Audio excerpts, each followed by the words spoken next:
Well, do you have any concluding thoughts, Doug? Not about tongues, not about Eucharist, because we didn't even Yeah. plan mentioning these things. But when it comes to, this chapter on UFOs and Bigfoot and all these, spiritual slash animalistic phenomena happening not just in Chicago but wherever, do you have any concluding thoughts, uh, both for Christians and non-Christians? If it's weird, it's important. Keep an open mind, but not so open that your brain falls out. And that's my only concluding thought. Okay, I heard both slogans. Okay, the first one, of course, was said by late Dr. Michael Heiser. Everyone in our DCW Facebook group knows about that slogan. And the other one I also heard, and it's very true, because you always hear people like, be open minded, be open minded. It's usually to accept sin.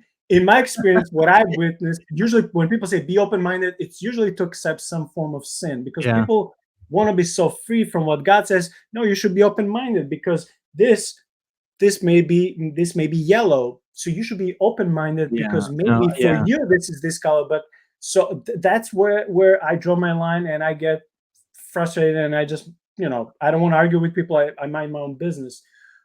But I like that saying, have open minded. Yeah, we should have open minded, but also be guarded, because again, there should be this middle ground of having this discipline of knowing the Bible, but not to be rigid and closed minded, because God did not put everything that exists in this cosmos within 1,000 pages. That would be impossible, Right. right? That would be I think impossible. like have a growth mindset, be teachable, be humble. You don't know Mm. everything. I mean, the older I get, I hope I stay humble and teachable and like faith, like childlike faith. Why? What's he say? Wise as serpents, Mhm. peaceful as doves, something like that. I can't remember. Yeah. So yeah, yeah, be wise, but have childlike faith.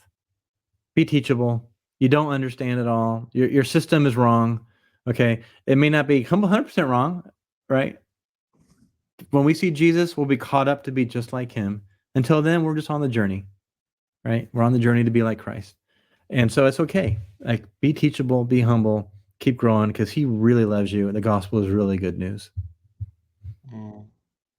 I just want to say last thing. It's interesting in that passage how Jesus is actually complimenting people, believers, to be like serpents, even though we were taught throughout the Bible and in our Yeah. churches how serpents resemble this evil.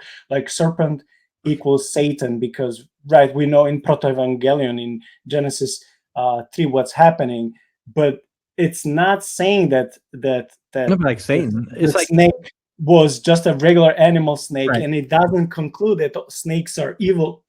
Excuse me, just because yes, they bite, they attack humans, but they also, not all of them are like that. So there They is can certain survive in the wisdom. wilderness. They and that's what they were equated with wisdom because somehow they're surviving in the desert. Everything dies in the desert, but somehow these snakes are like slithering around. How they do that? And look at the seraphim, one of the closest Yes. divine beings close to God, and they look like flying serpentine Yeah. beings. So Seraphim. Yep. yeah, this is like a totally another episode. I just want to Be wise start like and then serpents. stop. Yeah, it's Yeah. like, it's